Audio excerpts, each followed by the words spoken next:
अगला प्रश्न है, रोक संकेतक अवरोध से कितने मीटर की दूरी पर लगाया जाता है?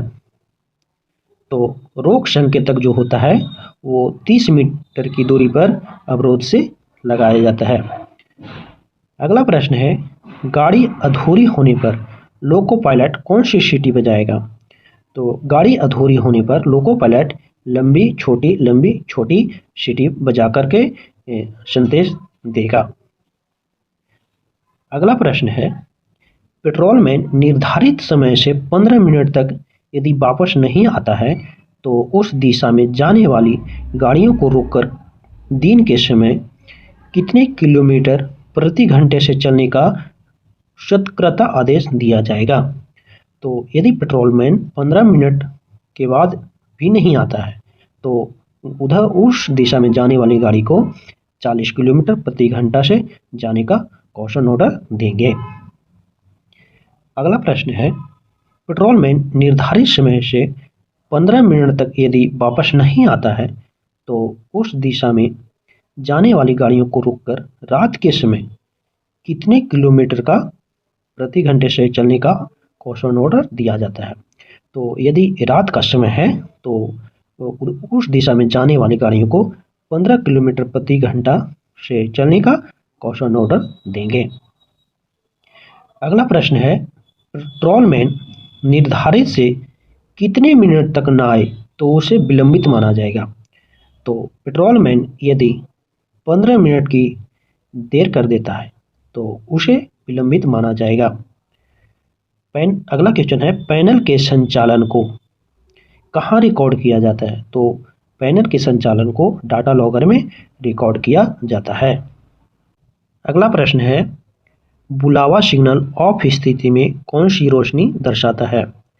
तो बुलावा सिग्नल यानी कॉलिंग ऑन सिग्नल ऑफ स्थिति में छोटी पीली और ऑन स्थिति में कोई भी रोशनी नहीं देता है, तो इसका आंसर सी होगा, छोटी पीली।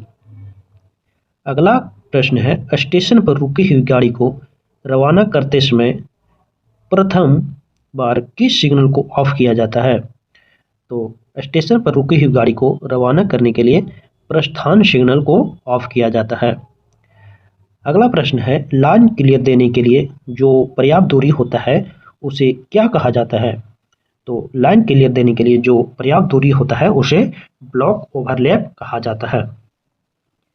अगला प्रश्न है, ब्लॉक ओवरलैप किस सिग्नल से शुरू होता है? तो ब्लॉक ओवरलैप प्रथम रोक सिग्नल से शुरू होता है। अगला प्रश्न है, बहुसंकेती सिग्नल व्यवस्था के सी क्लास स्टेशन पर दूर और किस सिग्नल होते हैं? तो बहुसंकेती सिग्नल व्यवस्था के सी क्लास स्टेशन पर एक डिस्टेंस सिग्नल होता है और एक होम सिग्नल लगा होता है।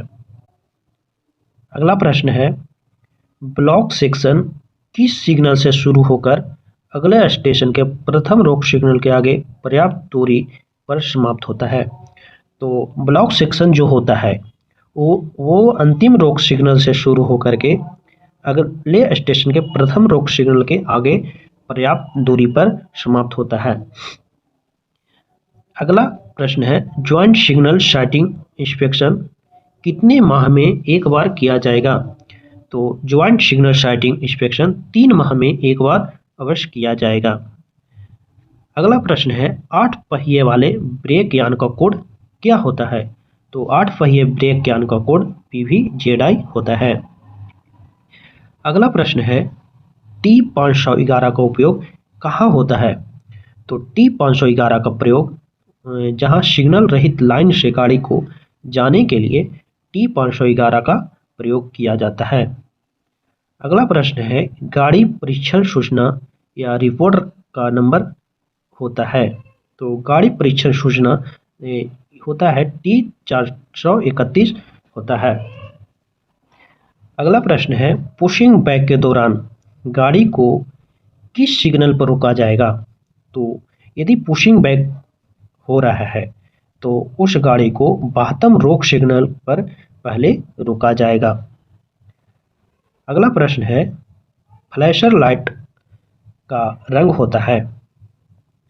तो फ्लैशर लाइट का रंग अंबर कलर का होता है। अगला प्रश्न है, रिपीटिंग सिग्नल ऑन स्थिति में कौन सी रोशनी दिखाता है? तो रिपीटिंग सिग्नल ऑन स्थिति में एक पीली रोशनी दिखाता है। अगला प्रश्न है, बी श्रेणी में ओडिसी की अधिकतम गति कितनी होती है? तो बी क्लास ओडिसी की अधिकतम गति 40 किलोमीटर प्रति घंटा होती है और इसे चलाने की अनुमति पीसीओएम के द्वारा दी जाती है। अगला प्रश्न है, सी श्रेणी में ओडिसी की अधिकतम गति होती है। तो सी क्लास ओडिसी की गति 25 किलोमीटर प्रति घंटा होती है और इसे चलाने की अनुमति सीआरएस के द्वारा दिया जाता है। अगला प्रश्न है, फाटकों पर कार्यरत गेटमैन का सक्षमता प्रमाण पत्र की वैधता कितने वर्ष तक होती है? तो फाटकों पर कार्यरत जो गेटमैन होता है उसका प्रमाण पत्र, सक्षमता प्रमाण पत्र 3 वर्ष तक वैध होता है।